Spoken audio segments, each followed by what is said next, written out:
오늘 우리에게 주시는 말씀은 시편 13편 말씀입니다.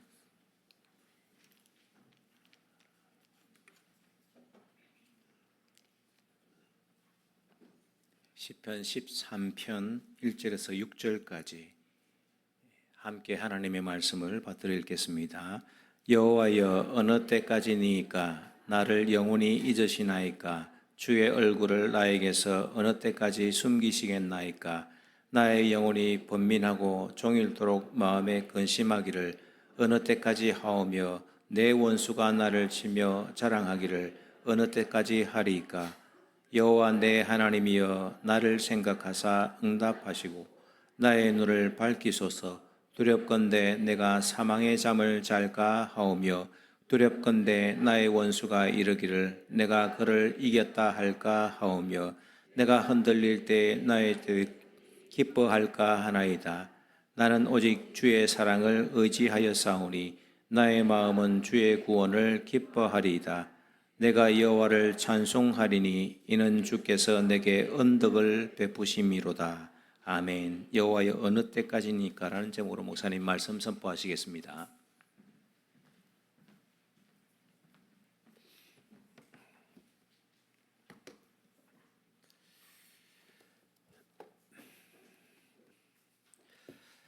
할렐루야.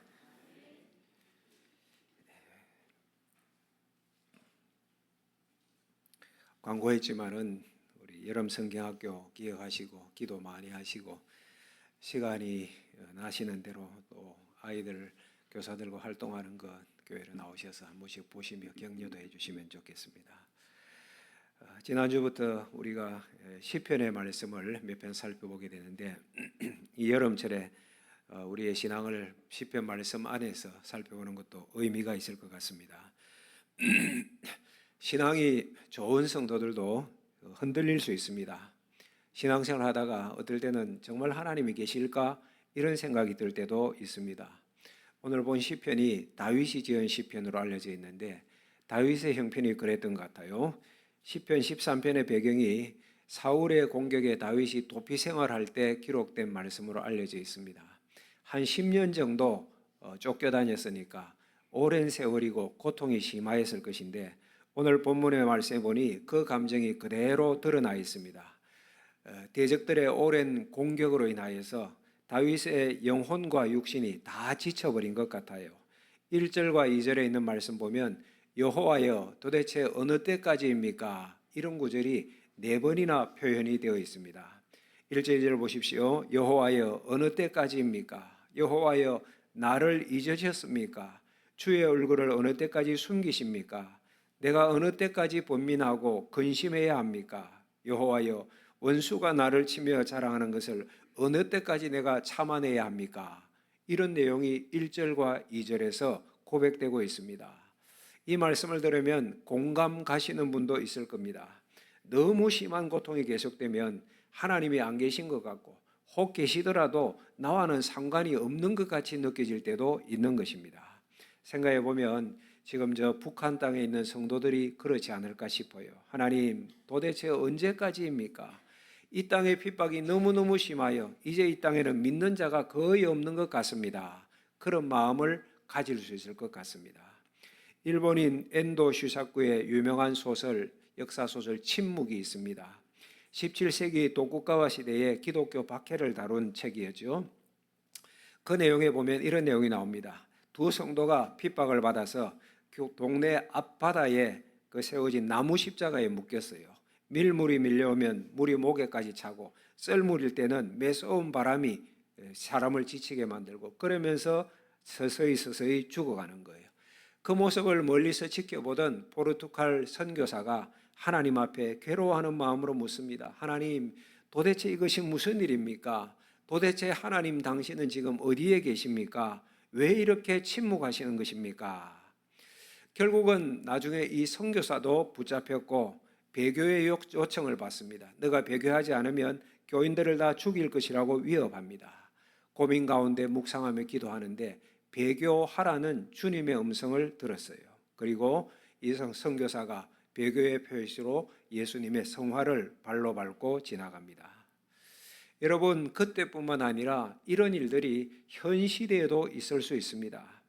2007년 4월 18일에 터키, 지금의 튀르키예죠, 중동부 말라티아에서 독일 선교사 틸만과 그 터키 그리스도인이었던 네자티 목사님 그리고 우구르 형제가 무참하게 살육을 당하였습니다. 이슬람 단체 회원들이 우리 예수 믿겠다, 성경 공부하겠다 그렇게 거짓으로 접근해 왔다가 이 세 사람을 죽였는데 의자에다가 묶고 3시간 동안이나 칼로 난도질을 했습니다. 틸만 선교사는 156번이나 칼에 찔렸고 네자티도 99번, 우구르도 그렇게 죽어갔어요. 상세한 설명을 하기 어려울 정도로 참혹한 상황이었습니다. 마지막에는 이 세 사람이 참수당했지요. 더 고통스러운 것은 서로가 서로에게 이렇게 살육을 당하는 이 장면을 지켜보게 하였다는 사실입니다. 여러분, 우리가 만일에 이런 일을 당했다든지 이런 소식을 듣게 될 때 마음속에 하나님은 도대체 어디에 계십니까? 이 의문이 생기지 않습니까? 만약의 경우 이런 순간이 오면 얼마나 두렵겠습니까? 오늘 본문에 보면 다윗도 이 상황이 두려웠습니다. 하루도 아니고 오랜 시간 동안 고통이 지속되기 때문에 두려웠던 거예요. 3절과 4절에 그 두려움이 두 가지로 표현되는데 3절 하반절에 보시면 두렵건대 내가 사망의 잠을 잘까 하오며, 하나님 내가 두려운 것은 이렇게 고통받다가 사망의 잠, 죽을까 봐 두렵습니다. 이 사망의 잠은 먼저는 육신의 죽음을 표현한 것이고 더 깊게 보면 영적인 죽음도 표현한 것입니다. 이와 같은 고통 가운데 내가 영적으로 하나님을 버리고 떠날까 두렵습니다. 이 표현인 거예요. 두 번째로 두려운 것은 4절입니다. 두렵건대 나의 원수가 이르기를 내가 그를 이겼다 할까 하오며 내가 흔들릴 때 나의 대적들이 기뻐할까 하나이다. 그러니까 이 고통이 오래되니까 원수들이, 믿지 않는 불신자들이 당신의 하나님이 어디 있느냐, 우리가 이겼지, 너 고통하는 것 보니까 하나님은 계시지 않아. 그러니까 다윗의 두려움은 첫째는 영적인 죽음이요, 두 번째는 하나님의 영광을 가릴까 봐 두려워하였던 것입니다. 그런데 결론은 어떻게 되나요? 이 절망의 상황에서도 다윗의 결론은 5절과 6절에 보면 주의 사랑을 의지하여서 주의 구원을 기뻐하고 하나님을 찬송한다고 고백하며 이 시편을 마치고 있습니다. 할렐루야. 우리 5절과 6절 같이 읽어봅시다. 시작. 나는 오직 주의 사랑을 의지하여 싸우니 나의 마음은 주의 구원을 기뻐하리이다. 내가 여호와를 찬송하리니 이는 주께서 내게 은덕을 베푸심이로다. 아멘. 이렇게 고백하며 시편을 마치는 거예요. 사랑하는 여러분, 우리 모두가 다 예수 믿는 사람입니다. 그러나 어떤 분은 예수님을 믿기보다 예수님의 구원, 예수님의 능력, 예수님의 축복을 믿는 사람도 있습니다. 같은 것 같은데 달라요. 여러분, 우리가 예수님을 믿는다고 할 때 바로 믿으셔야 됩니다. 예수님, 그분을 믿으셔야지 예수님의 능력, 예수님의 축복만 믿으면 실족할 수 있습니다. 여러분, 우리가 살면서 믿음이 흔들릴 때가 있지 않습니까? 그런 순간이 올 수 있습니다. 여러분에게도 어려움이 닥쳐오고 기도하는데 기도 응답은 지연되고 악한 자들이 득세하는 것, 이런 것을 볼 때 예수님께서 십자가에서 이루신 일조차 의문이 갈 수 있습니다. 정말 하나님이 계십니까? 정말 하나님은 사랑이시고 공의이십니까? 하나님은 정말 능력이 있으신 것입니까? 구원이십니까? 회의의 순간이 올 수도 있다는 거예요. 그럴 때에 예수님이 하신 일만 믿었던 사람은 무너질 수 있습니다. 사도행전 2장에 오순절날 성령 강림의 역사가 있었잖아요. 그 후에 베드로는 어떻게 사역했습니까? 죽을 위기도 하나님의 은혜 가운데 건짐을 받고, 또 설교하니 하루는 3,000명이 돌아오고 하루는 5,000명이 돌아오는 회개하고 구원의 놀라운 역사가 일어났습니다. 베드로는 그랬어요. 그런데 스데반은 설교하다가 돌에 맞아 죽었습니다. 아니, 똑같이 성령 충만하였고 똑같이 전도했는데 결과가 왜 이렇게 다른 것입니까? 스데반이 뭘 잘못했습니까? 하나님이 스데반을 버리셨습니까? 일어난 일만 보는 자는 이해할 수가 없습니다. 그러나 하나님을 믿으면 문제될 것이 없습니다. 하나님은 베드로를 향한 계획을 이루셨을 뿐이고 스데반을 향한 하나님의 계획을 스데반을 통하여 이루셨을 뿐인 것입니다. 오늘 본문에 다윗이 그래요. 하나님이 주신 축복을 믿었고 능력도 믿었지만은 다윗은 먼저 하나님 당신 그분을 믿었던 거예요. 그랬기 때문에 절망의 상황에서도 하나님을 바라보고 끝내는 기뻐하고 찬송할 수 있었던 것입니다. 우리 교회가 예수님을 바라보는 교회, 예수님을 바라보자를 표어로 삼고 있어요. 따라합시다. 예수님을 바라보자. 예수님을 바라보자. 정말 그러시기를 축복합니다. 우리가 예수님을 바라보려면 예수님을 바로 알아야 됩니다. 내 안에 오신 예수님, 지금 나와 함께 하시는 예수님을 정말로 믿어야 돼요. 어떨 때만, 축복할 때만, 기쁠 때만 바라보는 예수님이 아니라 항상 나와 함께 하시고 내 안에 계시는 그 예수님. 그러면 이해 안 되는 상황이 와도 믿음으로 일어날 수 있습니다. 어떨 때는 그래요. 주님, 저는 이 상황을 이해할 수 없습니다. 그러나 언젠가 설명될 날이 올 것을 믿습니다. 마침내 하나님의 사랑과 공의가 드러날 것을 믿습니다. 그때까지 저는 주님 편에만 서겠습니다. 이것이 진짜 믿음인 것입니다.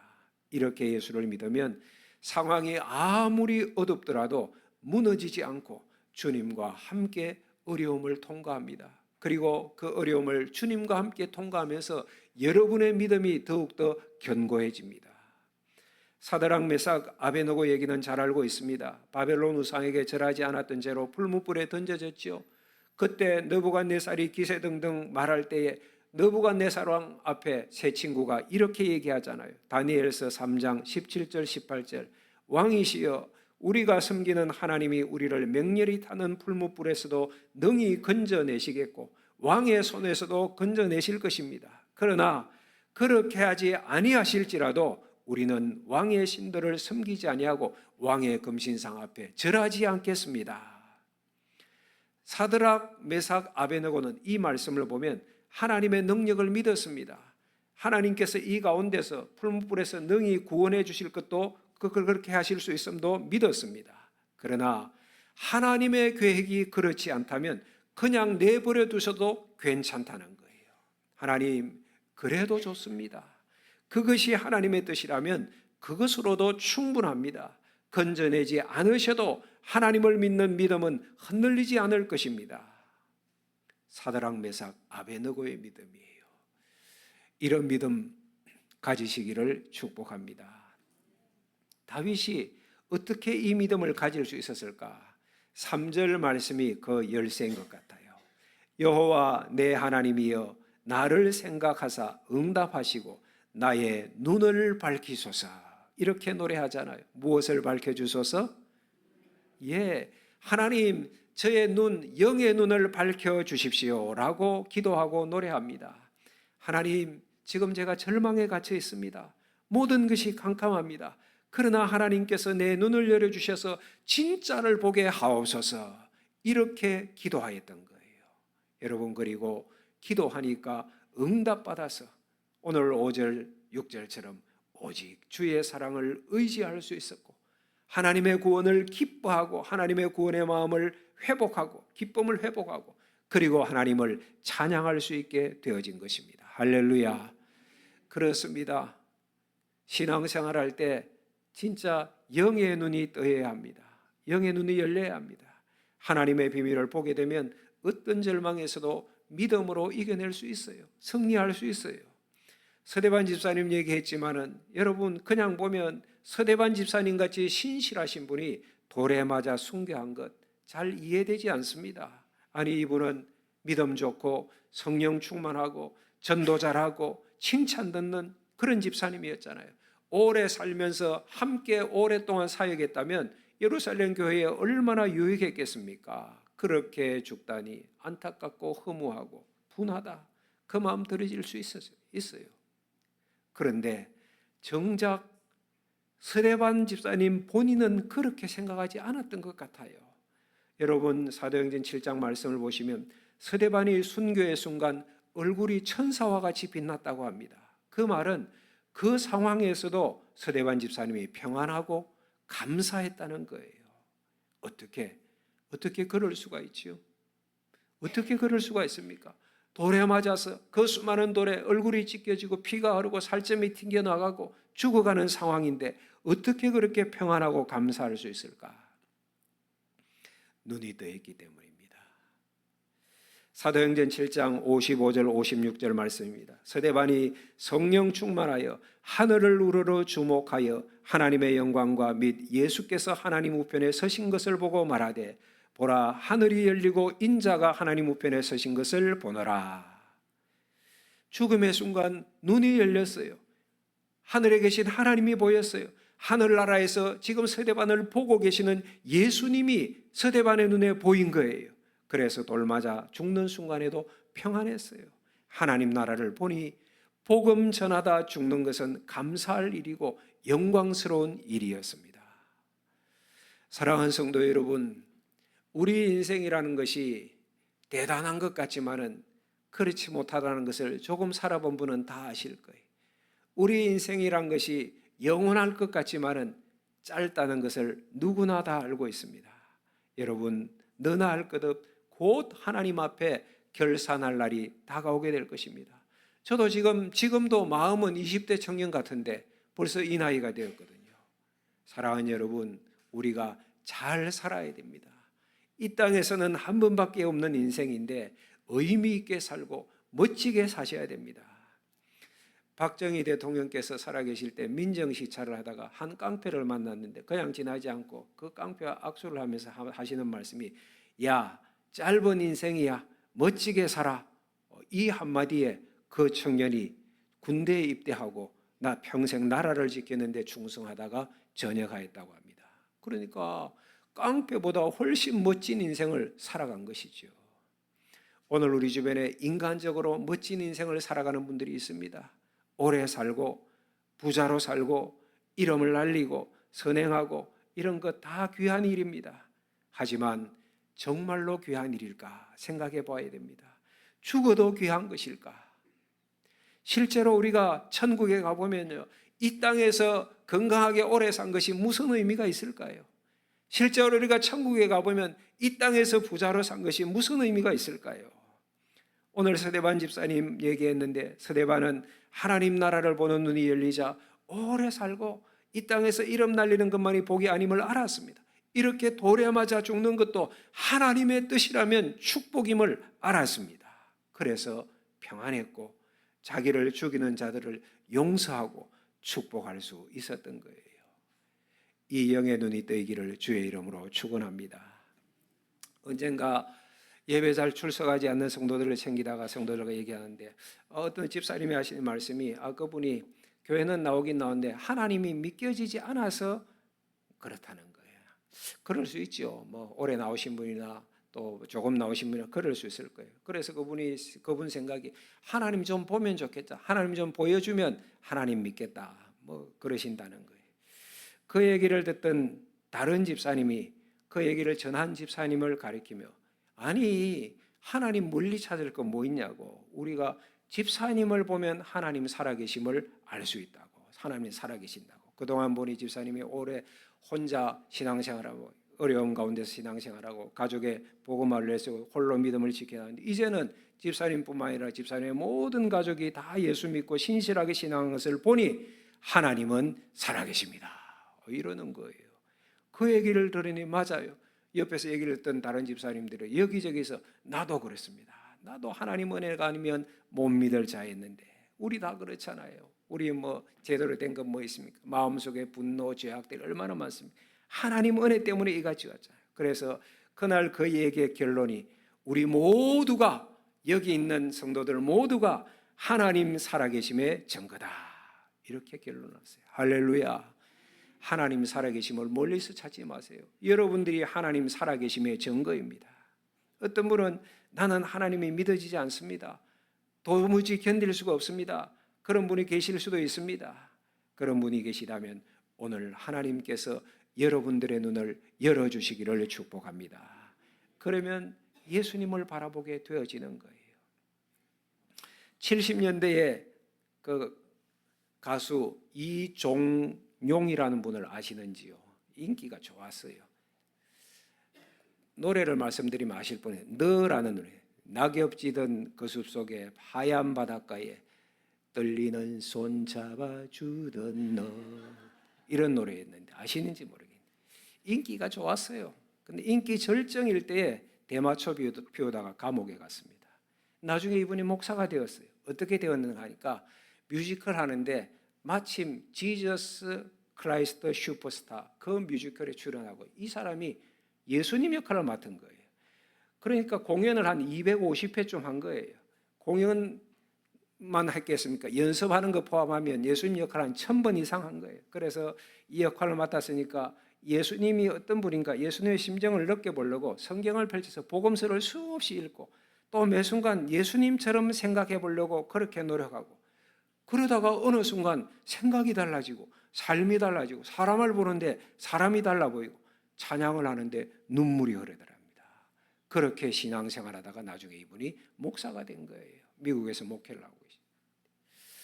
그러니 여러분도 나는 죽고 예수로 사는 사람, 그런 자임을 고백하고 24시간 예수님을 바라고 살면 어떤 일이 일어날까요?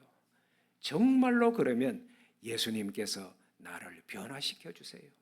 정말로 내가 예수님 바라보고 예수님 안에, 예수님 당신을 믿기 원합니다. 그 고백이면 주님께서 내 마음을 변화시켜 주세요.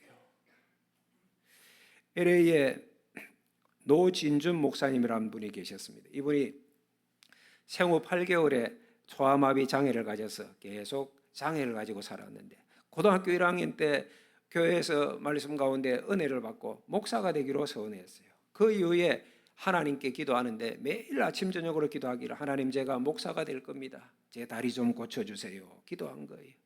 그러다가 어느 날 신유 집회가 있다는 소식을 듣고 참석을 했는데 강사 목사님이 누구든지 믿음으로 기도하면 무슨 병이든지 다 낫습니다 선포하는 거예요. 그 말씀을 듣는데 이 노진준 청년이 마음이 울컥하면서 분노가 솟아오르면서, 그럼 나는 뭐야? 이때까지 기도했는데 왜 낫지 않는 거야? 화가 일어나서 예배 마치고 가서 목사님께 따졌대요. 목사님이 정말입니까? 믿음으로 기도하면 무슨 병이든지 다 고침받습니까? 성경에 보니 바울도 낫지 않았잖아요. 그런데 그 목사님 말씀이 사도 바울이 고침을 받았다는 것입니다.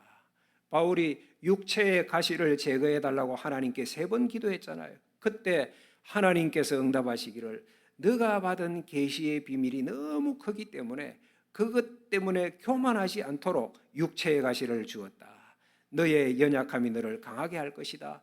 너가 연약하기 때문에 내가 너를 더 강하게 너를 통하여 역사할 것이다 라고 바울에게 응답을 주셨다는 것입니다. 정말 성경을 보면 그 이후에 바울이 육체의 가시 제거해달라고 하나님께 기도하지 않았어요. 왜 그럴까요? 더 좋은 것을 얻게 되었으니까, 더 좋게 되었으니까. 육체의 연약함이 있기 때문에 주님이 나를 더 강하게 쓰시고 일하신다면 이거 더 좋은 것인데 덜 좋게 되도록 기도할 이유가 없잖아요. 그렇게 쓰임받는 것에 오히려 감사해야지. 그 집회에 참석하고 목사님 말씀을 드렸던 노진준 청년이 그날 나도 고침받았습니다, 그 깨달음을 얻게 되었다고 합니다.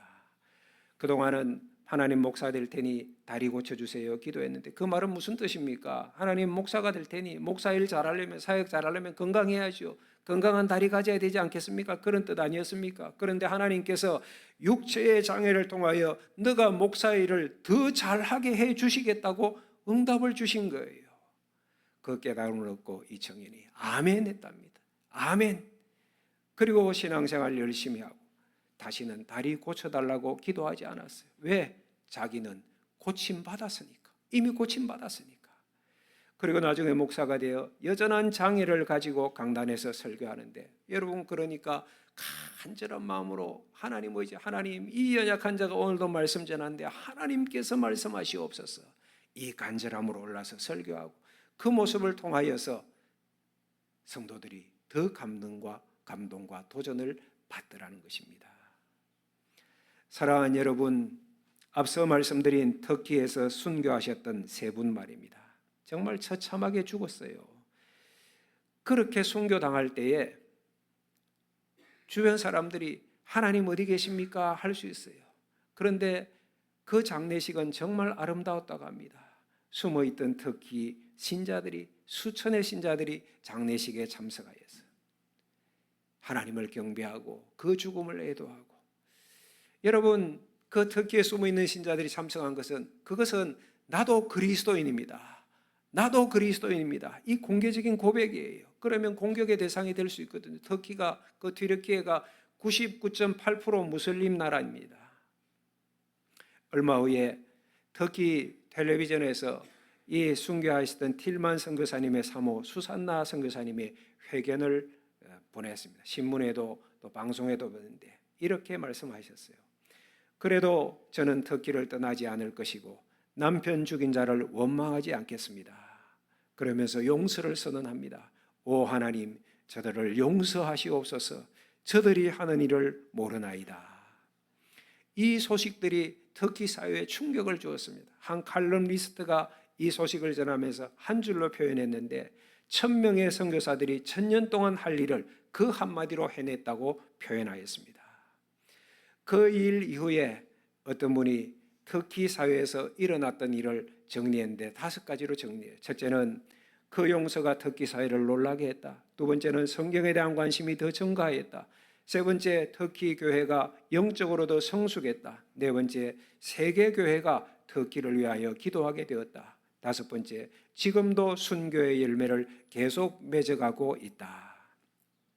그 순교의 씨앗을 통하여 믿는 자들이 생겨나고, 그 세 분이 순교하였던 그 말라티아 그 건물이 있는 옆 광장에서 2022년 7월 달에 대규모 전도 집회가 열렸어요. 터키에는 그렇게 공개적으로 전도 집회를 할 수 있는 곳이 아니라고 해요. 그런데 그 장소는 특별한지 그 장소에서 전도 집회가 열렸는데 수백 명의 사람들이 모였고 거기에 13명이 회심하고 이런 역사들이 일어나고 있는 것입니다.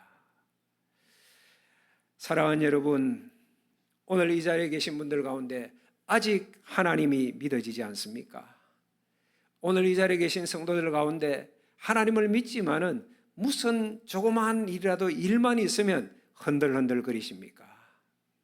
언제까지, 어느 때까지 그러시렵니까? 오늘 말씀을 마음속에 새기고 함께 기도합시다. 하나님, 내 눈을 열어주셔서 어떤 환경에도 주의 사랑을 의지하고 주의 구원을 기뻐하고 여호와를 찬송하는 인생이 되게 하옵소서. 아멘. 그런 저와 여러분 되시기를 예수님의 이름으로 축복합니다. 우리 찬양하고 기도합시다. 예수가